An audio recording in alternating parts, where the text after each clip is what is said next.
પક્ષની અંદર નવયુવાનો આવે, ભાઈઓ બહેનો આવે, દરેક જ્ઞાતિ જાતિ સમાજના યુવાનો આવે, એ માટે સ્વાભાવિક દર વખતે પક્ષ પ્રયત્ન કરતો હોય છે।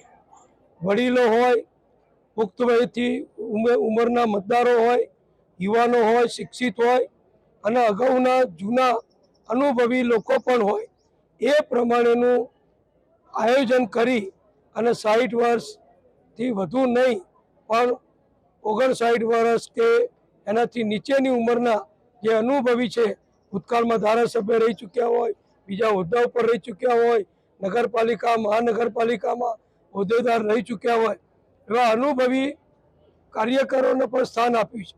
અને નવા યુવાનો જે ખૂબ શિક્ષિત બની ચૂક્યા છે, નવા સમય સાથે સંકળાયેલા છે, એવા યુવાનોને પણ પક્ષે તક આપી છે। એટલે ખૂબ સારું આયોજન કરી અમારા પક્ષે બધાને તક આપી છે।